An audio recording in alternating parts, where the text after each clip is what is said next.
12 दिसंबर को कांग्रेस की महंगाई हटाओ रैली।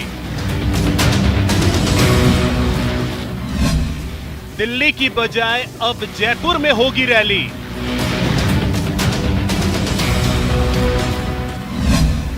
राहुल गांधी के नेतृत्व में होगी कांग्रेस की महारैली।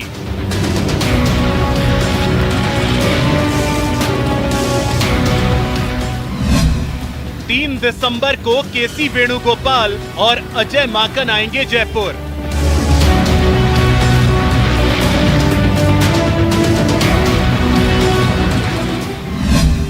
कांग्रेस उठाएगी आम लोगों की आवाज।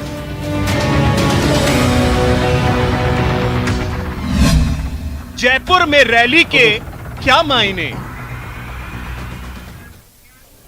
नमस्कार, बहुत स्वागत है आपका। प्राइम डिबेट देख रहे हैं आप, आपके साथ में जेपी शर्मा। दिल्ली के बजाय जयपुर में राष्ट्रीय स्तर की रैली के मायने समझने की कोशिशें जारी हैं। कुछ मानते हैं कि जयपुर में भीड़ जुटाना आसान होगा, कुछ मानते हैं कि केंद्र द्वारा संभावित अड़चनों के मद्देनजर यह फैसला लिया गया है। कुछ का मानना है कि राजस्थान कांग्रेस शासित प्रदेशों में सबसे बड़ा और अहम राज्य है। यहाँ किसी भी तरह का मोमेंटम खड़ा करना केंद्र और राज्य दोनों जगह फायदा देगा। नफा नुकसान का जोड़तोड़ भी लगाया जा रहा है। कांग्रेस अपना नफा देखती है, भाजपा कांग्रेस पर सवाल खड़े कर रही है। आज प्राइम डिबेट में इस पर चर्चा होगी इन सवालों के जरिए कि रैली दिल्ली के बजाय जयपुर में करने के मायने क्या हैं।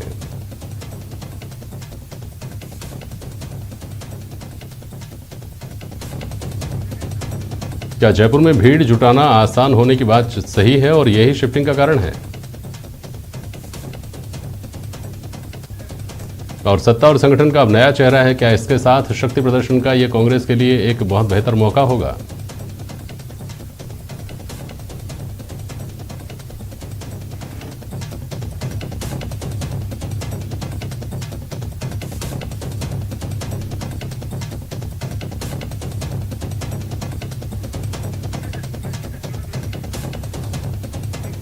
कांग्रेस प्रवक्ता स्वर्णिम चतुर्वेदी जी हैं हमारे साथ, छगन सिंह राजपुरोहित साहब हैं, आप भारतीय जनता पार्टी के विधायक हैं, और महेश शर्मा जी हैं, वरिष्ठ पत्रकार। बहुत स्वागत है आप सभी का। महेश जी, पहले आपके पास आऊँ क्या? पहले सफाई किसकी आनी चाहिए इस पर? कांग्रेस की, जिसने वेन्यू बदला, दिल्ली के बजाय जयपुर में रैली करना तय किया, या भाजपा की, जिस पर अब यह तोहमत लग सकती है कि चूंकि आप लोकतांत्रिक तरीके से कांग्रेस जो प्रदर्शन करने जा रही थी दिल्ली में, उसको आपने दबाने की कोशिश की, कांग्रेस को अपना कार्यक्रम शिफ्ट करना पड़ा? देखिए, जहां तक सवाल है ये रैली की, तो इसमें दो चीजें स्पष्ट है। एक तो ये है कि ओमिक्रॉन कोरोना को लेकर के जिस तरह से दिल्ली में सतर्कता बढ़ती जा रही है, एक तो ये प्रमुख कारण है इसी की वजह से। और दूसरा यह है कि जब भी जितनी बड़ी तादाद में अब ये 42 हमारे यहाँ जिला कांग्रेस के जो शाखाएं हैं, उनसे मिलाकर 42 बसें भी अगर पहुंचती है वहां पे कार्यकर्ताओं को लेकर, तो एक ये अपने आप में एक बड़ी भीड़, मतलब क्या कहते हैं ना, इकट्ठी होगी। ऐसी सूरत में प्रदूषण और साथ साथ ये ओमिक्रॉन जो आपके जो कोरोना का एक भय है, इसको ध्यान में रखते हुए ये रैली रद्द की गई। दूसरा एक सबसे बड़ा जो कारण है कि वो ये है कि अमित शाह की यहाँ रैली आयोजित की जा रही है भाजपा की ओर से, तो वो कोई ना कोई ऐसा मतलब मुद्दा या मतलब क्या कहता है राष्ट्रीय स्तर का मुद्दा है जो उसको मतलब अनाउंसमेंट करने वाले हैं। तो इसके जवाब में उस रैली को ध्यान में रखते हुए भाजपा की रैली को के मुकाबले में अपनी रैली को दिखाने के लिए ये यहाँ एकदम अचानक दिल्ली से यहाँ शिफ्ट किया गया है, ताकि जो राहुल गांधी, संभवतः है सोनिया गांधी को भी बुलाया जाए इस रैली में, और यहाँ पे वो एक संदेश देना चाहती है कांग्रेस कि हम अब मुद्दों को लेकर हम केंद्र सरकार पे मौजूदा स्थिति है उस पर हम उसको कटघरे में करने की कोशिश करेंगे। तो लिहाजा एक मौका ये भी है। और दूसरा ये हाल ही में जो मंत्रिमंडल का गठन हुआ है और साथ ही संगठन में जिस तरह से नियुक्तियां की जा रही है, उनको ध्यान में रखते हुए जैसे आज ही है 13 जिलाध्यक्षों की नियुक्ति की गई है और कोषाध्यक्ष बनाए गए हैं प्रदेश के। इन सब चीजों को ध्यान में रखते हुए यह है कि वहां उनका ये भी हो जाएगा कि एक शक्ति प्रदर्शन भी हो जाएगा। दूसरा है कि ऐसे समय जब शादियां वगैरह जो भी कुछ हो रही हैं, इस समय बड़े आयोजन हो रहे हैं, ऐसी सूरत में भीड़ जुटाना भी एक बड़ी मुसीबत है। और खासकर कि राजस्थान से अपने कार्यकर्ताओं को दिल्ली ले जाने के बजाय लेकर के जाना बड़ी चुनौती है। ठीक है, मैं जाऊंगा आपके पास। छगन सिंह राजपुरोहित जी, जो गैर राजनीतिक कारण हैं ओमिक्रॉन के और कोरोना का कोविड प्रोटोकॉल्स के जो कारण हैं, क्या वो जो राजनीतिक अर्थ इसके निकाले जाएंगे उसको ढक पाएंगे क्या छगन सिंह राजपुरोहित? पूरा आरोप तो ये लगेगा ना कि आप घबरा गए, आपने नहीं करने दी दिल्ली में रैली। छगन सिंह जी। बिल्कुल बिल्कुल, दिल्ली में मुख्य बात यही है कि वहां पर जनता इनके पक्ष में नहीं है। यहाँ तो ये प्रशासन का उपयोग करके, दुरुपयोग करके, कुल मिलाकर कह सकते हैं कि यहाँ पर सत्ता का लाभ लेकर ये भीड़ जुटाने का प्रयास करेंगे। जिस महंगाई की बात कर रहे हैं पूरे भारत में, अगर आप वेट की बात करें तो पूरे भारत में सबसे ज्यादा पेट्रोल डीजल की अगर कहीं वेट लग रहा है तो राजस्थान में लग रहा है। अगर वो महंगाई की अगर बात कर रहे हैं तो महंगाई किसके कारण से? राजस्थान में अगर ये रैली कर रहे हैं तो मैं तो कहूंगा कि पूरी तरह से फ्लॉप रहेगी, क्योंकि पूरे भारत में अगर गुजरात में आप इनके कांग्रेसी जो मेरे मित्र हैं उनको फोन करके बात करिए, हरियाणा में बात करिए, उत्तर प्रदेश में बात करिए, वहां पेट्रोल डीजल की कीमत की बात करिए, वहां पर सब्जियों के भाव की बात करिए, फोन करो, आप बात कर लीजिए। महंगाई कहां पर है? राजस्थान में। अच्छा, आप ये कह रहे हैं छगन सिंह जी कि पूरे हिंदुस्तान में केवल राजस्थान में या जो दूसरे कांग्रेस शासित राज्य हैं वहीं पर महंगाई है, बाकी जगह रामराज, बाकी कहीं महंगाई से लोग त्रस्त नहीं है? बिल्कुल ना, आप चर्चा कर लीजिए, आप पता कर लीजिए, फोन पर आप अभी लेटेस्ट फोन कर लीजिए। ये ऐसी चीजें नहीं है साहब जिनके लिए पता करना पड़े, फोन करके पूछना पड़े कि हाँ भाई महंगाई है क्या आपके यहाँ? अच्छा, नहीं है क्या महंगाई? चलिए ठीक है। ये सब चीज़ें, दुनिया बहुत ग्लोबल है आजकल, हर चीज़ इस मोबाइल में समाई हुई है, हर चीज़ मीडिया के जरिए लोगों तक पहुंचती है। आपका ये कहना तो या तो तर्कों के साथ मुझे समझा दीजिए कि फला जगह राजस्थान में पेट्रोल डीजल का तो ठीक है आपने बताया, लेकिन पेट्रोल डीजल की वजह से बाकी सब जगहों पर देखिए इतना फर्क है कीमतों में। आप तो या तो ये समझा दें। तो ये आखिर में तो कीमतें कैसे बढ़ती है? पेट्रोल डीजल से सबसे ज्यादा वेट क्या लग रहा है, ये आपको पता ही है। राजस्थान में सबसे ज्यादा। चलिए साहब, राजस्थान के बाहर के जो तमाम राज्य हैं उन सबको बधाई दी जानी चाहिए कि आप तो कम से कम महंगाई की मार से बचे हुए हैं। स्वर्णिम चतुर्वेदी जी, ये आरोप क्यों ना लगे कि दिल्ली में चूंकि भीड़ जुटाना मुश्किल होता, कारण चाहे जो भी हों, जिनमें से एक आध कारणों का जिक्र किया महेश शर्मा ने, उन कारणों के चलते चूंकि प्रदेश कांग्रेस शासित है, यहाँ पर आपकी पार्टी का राज है, पार्टी का इकबाल है, तो भीड़ जुटाना आसान होगा। हर कोई आदमी चाहेगा कि मैं अपना चेहरा दिखाऊं। उसके अलावा आपने जो नए नए चेहरे अभी शामिल किए हैं और जिनको प्रमोट किया है और जिनको संगठन में आप जोड़ रहे हैं, उन सबके सामने ये एक तरह से चुनौती होगी कि वो अपने चयन को, अपने मनोनयन को, अपनी नियुक्ति को जस्टिफाई कर सके अपने पीछे खड़े लोगों की भीड़ दिखाकर। स्वर्णिम चतुर्वेदी जी। नहीं जेपी जी, मैं आपको ये स्पष्ट करना चाहता हूँ कि हमने कांग्रेस की, यदि आप दिल्ली में पहले भी रैलियां आयोजित होती रही हैं, उनमें यदि हमारी भागीदारी देखें, जो राजस्थान से लोग जाते हैं तो करीब 35-40 हजार 50 हजार तक संख्या हमारी अमूमन वहां पे जाती है जब आप सत्ता में होते बिल्कुल नहीं, हम सत्ता में तो राजस्थान में सत्ता में ही है। और दिल्ली में और 7 साल से हम रैली कर रहे हैं, लगातार हमारी रैली हो रही है। ठीक है, कोरोना काल के दौरान नहीं हुई, साल में एक आध रैली हमारी होती ही है। पूरे देश भर से लोग आते हैं, ऐसा नहीं है। लेकिन सबसे बड़ी समस्या यह है कि भारतीय जनता पार्टी की जो केंद्र सरकार है वो यहाँ आज एक ही चीज में जुटी हुई है, किसी भी तरह से लोगों की आवाज को दबा दिया जाए, उनकी बात सुनी नहीं जाए। केंद्र सरकार के ऊपर अगर कोई आरोप लगे तो उस आवाज को शांत कर दिया जाए, चाहे आप रैली की परमिशन रद्द करके करें, चाहे आप किसान जो है उनको दिल्ली में प्रवेश करने से रोक करके करें, संसद में बिना बहस कराए आप बिल पारित करके करें। लेकिन स्पष्ट है कि केंद्र सरकार लोगों की आवाज सुनना नहीं चाहती है, इसलिए लोगों ने ठान लिया है, लगातार उनको चुनावों में अब अपनी आवाज सुना रहा है। वोटर जनता अपने वोट के माध्यम से चोट कर रही है।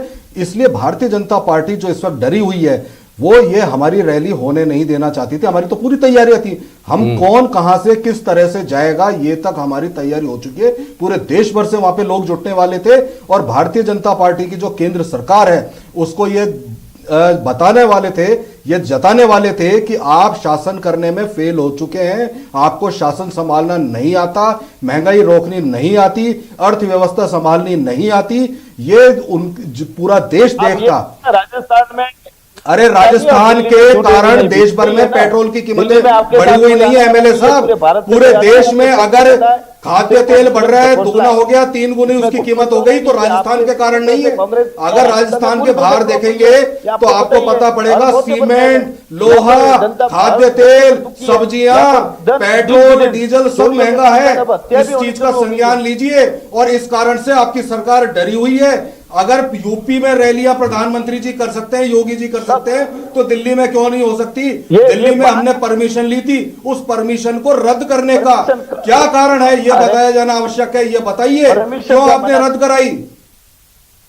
भारतीय जनता पार्टी को इतना डर था तो आपने दिल्ली में रैली नहीं करने दी, द्वारका में परमिशन दी। द्वारका में जब को परमिशन मिल गई, हमने सभी तैयारियां कर ली। देश भर के प्रदेशों से जो त्रस्त जनता है दिल्ली पहुंचने की तैयारी में थी, तो अचानक उस परमिशन को रद्द किया गया। किस लिए? इसलिए यह जानकारी आपको देनी चाहिए देश को कि आप अगर असफल रहे हैं तो कम से कम लोगों की आवाज तो उठाने का मौका देंगे। ये लोकतंत्र है, तानाशाही नहीं है। सुन लीजिए। बोलिए छगन सिंह जी, आपकी आवाज बीच में नहीं आ रही थी, बोलिए, आप अपनी बात बोलिए। छगन सिंह राजपुरे जी, गुजरात में। हेलो, हाँ बोलिए, आप अपनी बात बोलिए। छगन जी बोलिए। हेलो हेलो, आवाज आ रही है मेरी? हाँ आवाज सुनाई दे रही है आपकी। छगन सिंह राजपुरे साहब बोलिए। जिस प्रकार से कुल मिला के इनके पब्लिक ने, कि अखिल भारतीय की ये महारैली करने वाले थे, वो जयपुर में कैसे सीमित हो गई? और जब जहां सरकार इनकी है वहां हल्ला बोल करने की क्या जरूरत है? ये बताइए। आज तक के इतिहास में जिसकी सरकार होती है वो वहां पर महारैली करते हैं क्या किसी के खिलाफ पे? ये बताइए। ये तो सिर्फ और इनको पता है कि हम सत्ता का तो नहीं कर सकते, कर सकते हैं, राजस्थान में कर सकते हैं। ये इनका पूरा मोटो यही है। ये सब जिस प्रकार से पूरी तरह से अब मंत्रिमंडल के विस्तार में भी अभी इनकी जो देख रहे हैं आप, हर जगह इनके जो विवाद बाहर आ रहे हैं, इनके जो लड़ाई बाहर आई है। और वापिस गहलोत जी को ये बयान देने पड़े कि हम 6-7 महीने में वापिस मंत्रिमंडल का विस्तार करेंगे। यह केंद्र प्रकार से सत्ता 5 साल कैसे चलानी, सिर्फ और सिर्फ सत्ता को चलाना और राज करना, जनता भाड़ में जाए, ये इनका कांग्रेस का मोटो रहा है। ये 70 साल से ये करते आए हैं। सिर्फ और सिर्फ इनका उद्देश्य कैसे पूरा जी, अगर आपको लगता है हमारी आवाज रोकने के लिए तो आपने परमिशन कैंसिल कर दी। आपकी पार्टी और आप सब नेता मिलकर के क्या राजस्थान में एक आंदोलन खड़ा कर पाए? आज तक आप नहीं कर पाए। जनता ने नकार दिया। आपकी पार्टी जो दूसरे नंबर पे रहती थी, तीसरे और चौथे नंबर पे पहुंच गई है। सैकड़ों की संख्या में आपके खिलाफ, हालांकि हम राजनीतिक पहलुओं पर बातचीत करते हुए हमने इस बहस की शुरुआत की थी, लेकिन हम खुद श्योर नहीं है इस रैली से 10 दिन 12 दिन पहले कि 10 दिन 12 दिन बाद क्या हालात होंगे प्रदेश भर में। जो जिस तरह से आंकड़े बढ़ रहे हैं कोविड के, आप खुद इस बात को लेकर श्योर नहीं हो सकते कि 12 दिन बाद आप इस तरह की रैली करने की स्थिति में होंगे या नहीं होंगे।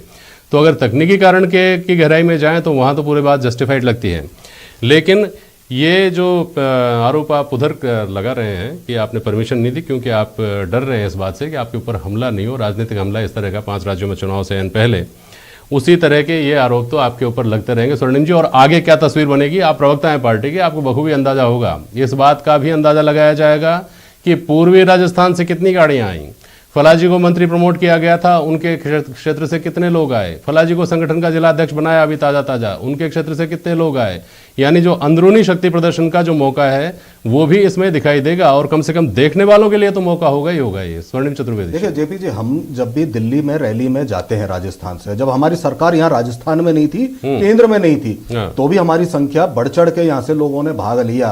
और जब मुद्दा है, जो ज्वलंत मुद्दा है, उसको लेकर के आम जनता प्रदर्शन करना चाहती है, जाना चाहती है। और जहां तक आप कह रहे हैं शक्ति प्रदर्शन की बात, तो इसके लिए हमें राजस्थान में करने की आवश्यकता नहीं है। अगर दिल्ली जाते तो दिल्ली बॉर्डर पे हमारा चेक पोस्ट हमेशा लगता है, जहां पे हमारी बाकायदा एंट्री होती है। हम पहले से हमारे सभी जो साथी हैं, हमारे कांग्रेस के नेतागण हैं, वो कितनी संख्या में कौन कितनी गाड़ी ले जा रहा है कि उसका वहां पे ब्यौरा दे चुका है। और उसकी जो है वहां पे हमारे यहाँ और चेकिंग होती है, जो हमारा कंट्रोल नाका बनता है कांग्रेस का, हमारे कार्यकर्ता बैठते हैं वहां पे, देखते हैं बाकायदा, वहां पे रूट बताते हैं किधर से जाना है, किधर पार्किंग करनी है, तो उसके आधार पर हमारे पार्किंग अलॉट्स होती है, वहां पे सब चीजें जो है सामने आ जाती हैं। तो ये शक्ति प्रदर्शन तो हमें केंद्र सरकार के खिलाफ इस महंगाई को बढ़ने से रोकने में जो असफलता उनको मिली है, असफल रहे हैं, इसके खिलाफ हमें करना था।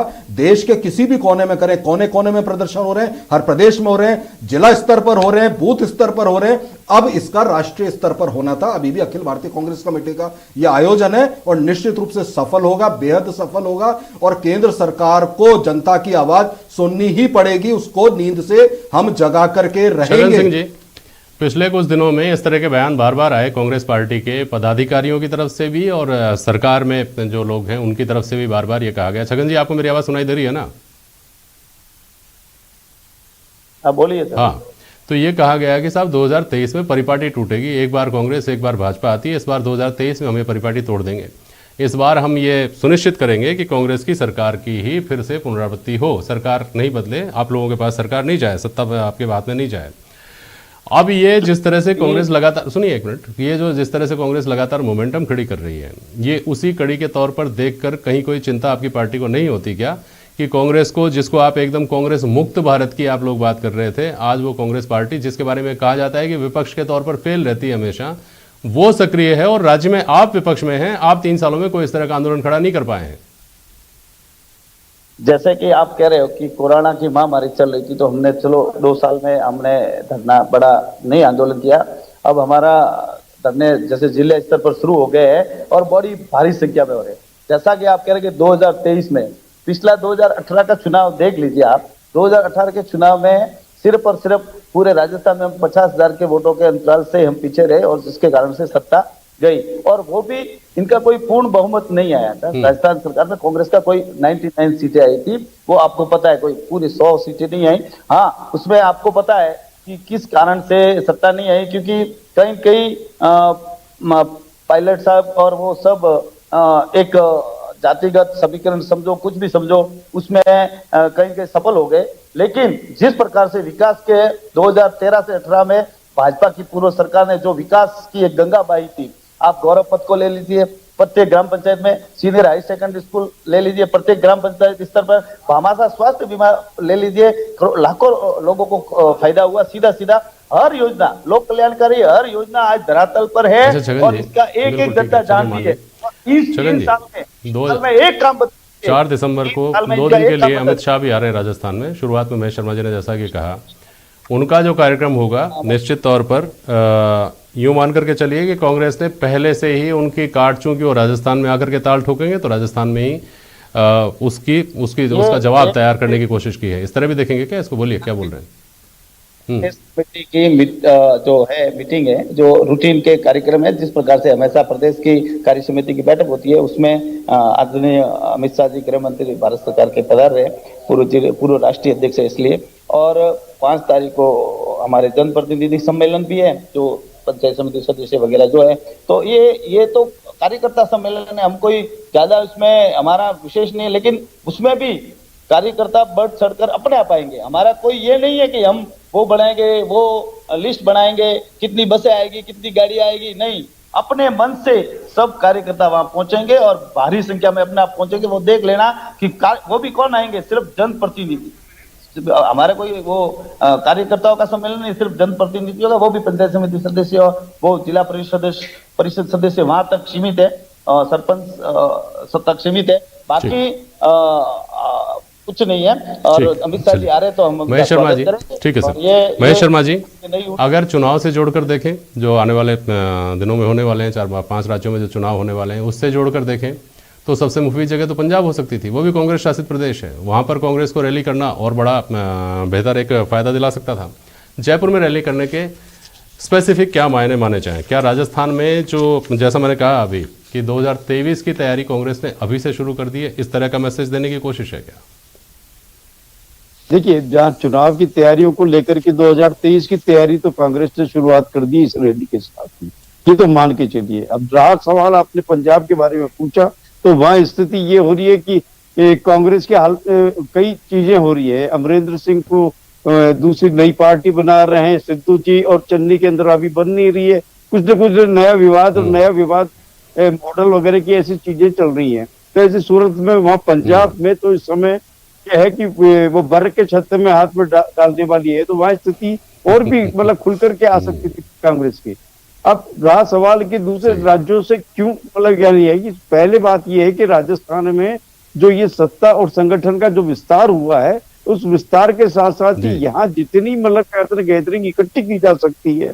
प्रतिकूल मौसम है, मौसम भी जरा सर्दी वाला है, फिर कोरोना भी फैल रहा है। जहां आप राजस्थान में देखिएगा, राजस्थान में जो बाहर का व्यक्ति आएगा उसके तो जो भी टेस्ट होंगे वो टेस्ट के लिए अनिवार्य कर दिया गया। ऐसी सूरत में तो बाहर का आदमी तो कैसे आएगा यहाँ पे? तो ये जब है तो क्या रैली में शामिल होने वाले दूसरे राज्यों से आने वाले कांग्रेसी को क्या इन्हीं प्रक्रियाओं से निपटना पड़ेगा क्या? आज जो परिश्रम ये शुक्रिया महेश जी भाई साहब, शुक्रिया आपका, और आप सबका भी शुक्रिया। दिसंबर राजनीतिक तौर पर दो हाथ वाला दिसंबर हम शायद देखेंगे, और सर्दी में किस तरह से राजनीति गर्मी का एहसास कराती है ये भी देखना दिलचस्प होगा। बहुत शुक्रिया आप सभी का आज प्राइम डिबेट में शामिल होने के लिए। आज के लिए बस इतना ही, नमस्कार।